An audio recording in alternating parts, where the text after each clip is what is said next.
नमस्कार मंडळी, श्री स्वामी समर्थ. तर आज बघा आपण बनवणार आहे ही मिक्स मूग वगैरे भिजत घातलेला आहे का नाही, त्याचं मोड आलेलं ते आहे. मटकी, मूग, मसूर आणि छोले, हरभरा असं सगळं मिक्स आहे बघा. तर आज आपण ह्याची भाजी बनवणार आहे आणि त्यासाठी लागणारं साहित्य लसूण आणि कोथिंबीर बारीक चिरून घेतली आपण खलबत्त्यात.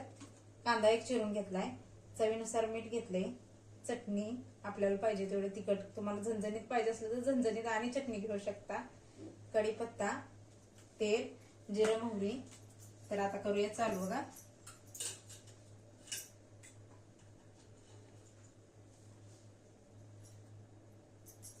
तर ह्याच्यात मी 1.5 पळीवर तेल ओतणार आहे.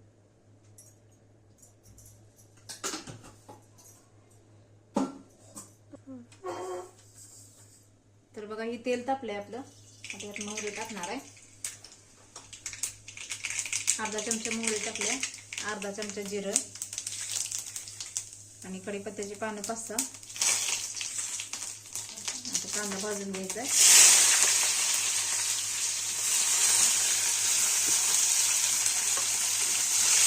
कांदा चांगला लाल रंगावर भाजून घ्यायचा.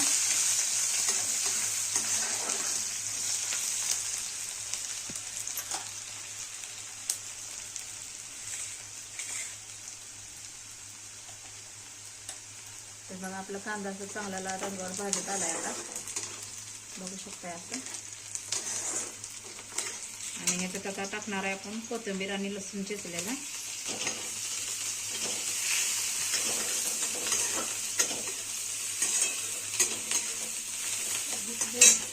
आता 1 चमचा हळद टाकणार आहे, अर्धा चमचा.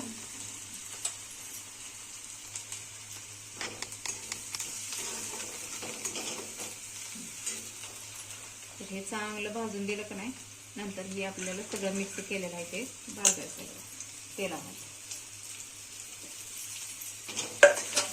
तर बघा ही भाजी पण एकदम छान अशी लागते चवीला. आणि ही तुम्ही सुकी ह्या पद्धतीनं सुकी पण करू शकता आणि हा ह्याच्यात पाणी घालून पातळ पण करू शकता, तुम्हाला कसं आवडतंय तसं. सुकं करायचं असलं तर ह्याच्यात शेंगदाण्याचं कूट घालायचं नाही, आणि पातळ करायचं असलं तर थोडंसं शेंगदाण्याचं कूट घालायचं. शेंगदाण्याचं कूट घातल्यानंतर जरा कालवून मिळून येतं चांगलं.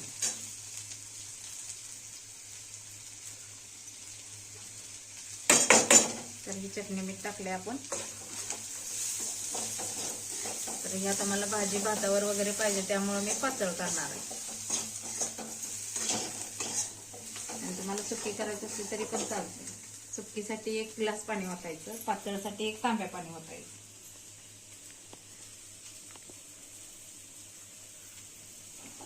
आपल्यामुळे थोडं शेंगदाण्याचं कूट टाकणार आहे बघा.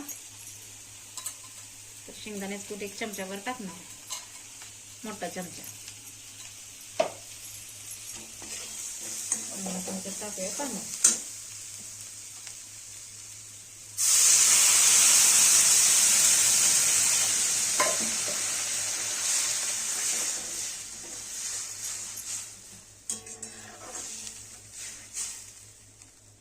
तर तयार आहे आपली आता मिसळ भाजी. आता एक 10-20 मिनिटं आपण चांगले उकळून द्यायचे, ह्याला शिजून द्यायचंय. आधी आपण भाजून घेतले त्यामुळे पण शिजायला जरा बरं पडते. बिन भाजता घेतलं का नाही कच्चा वास येतो त्याचा, त्यामुळे भाजून घ्यायचं कधी पण झालं तर.